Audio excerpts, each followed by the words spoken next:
இன்னைக்கு நல்ல ஒரு கூட்டணி அமைந்திருக்கிறது. இந்த கூட்டணி நிச்சயமாக வெற்றி பெறும். அதனால்தான் மரியாதைக்குரிய முதலமைச்சர் அவர்களுக்கும் சகோதரர் செல்வ பெருந்தகை போன்றவர்களுக்கும் ஒரு பயம் தொற்றிக்கொண்டது.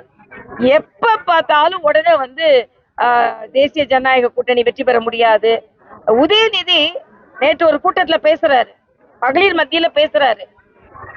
புதிய கல்விக் கொள்கை இந்தியா முழுவதும் ஏற்றுக்கொள்ளப்பட்டது, தமிழ்நாட்டில் ஏற்றுக்கொள்ளப்படல.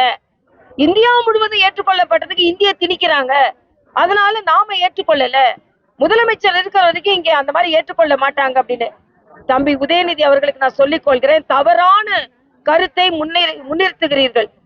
புதிய கல்விக் கொள்கை என்பது தாய்வழி கல்வியை முன்னிறுத்துகிறது, தமிழ் வழி கல்வியை முன்னிறுத்துகிறது. அதை பத்தி முழுமையா தெரிஞ்சுக்காம அதே மாதிரி உலக தரம் வாய்ந்த கல்வி அது. ஆனா அதை வெறும் மொழி பிரச்சனை ஆக்கி சுருக்கி அதை இன்னைக்கு ஒரு பிரம்மாண்டமான கல்வி தமிழ்நாடு மாணவர்களுக்கு கிடைக்காம செய்றீங்க.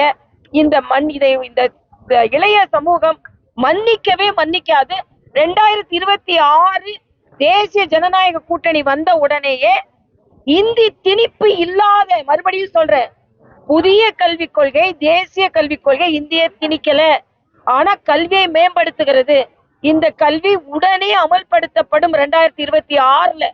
ஏன்னா இன்னைக்கு தமிழகம் வஞ்சிக்கப்பட்டு கொண்டிருக்கிறது.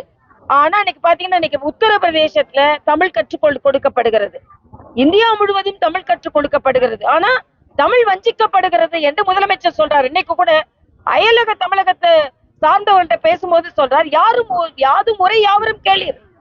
ஆமா, அதைத்தான் எல்லாரும் சொல்றாங்க. நீங்க வடக்கன் தெற்கனு பிரிவினை ஏற்படுத்தியது யார்?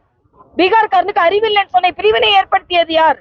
ஆக கணியன் பூங்குன்றனார் வார்த்தைகளை உச்சரிப்பதற்கு கூட நீங்கள் தகுதியற்றவர்கள். ஏனால் பிரிவினையே பேசிக் கொண்டிருக்கிறீர்கள். இந்த நாடு ஒற்றுமையாக இருக்க வேண்டும், அதுதான் நமது கருத்து. அதே மாதிரி மும்பையில நீங்க தமிழர்களுக்கு எதிராக ஒரு கருத்து சொல்லப்பட்டால் அதற்கு யாரு வாய் திறக்க மறுக்கிறார்கள்?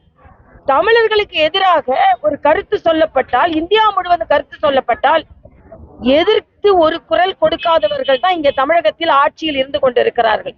அதனால தமிழக முதலமைச்சருக்கு திராவிட பொங்கல்னு வைக்கிறீங்களே, தமிழ் மறுக்கப்படுறதுனால தானே. தமிழ் மறைக்கப்படுவதற்கு திராவிட பொங்கல்னு பெயர் வைக்கிறீங்க.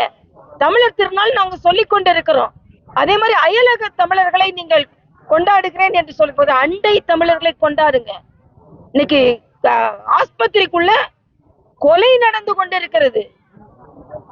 என்ன நடக்குது தமிழ்நாட்டுல? உயிர் காக்கப்பட வேண்டிய மருத்துவமனை உயிர் போக்கக்கூடிய மருத்துவமனையாக மாறி இருக்கிறது.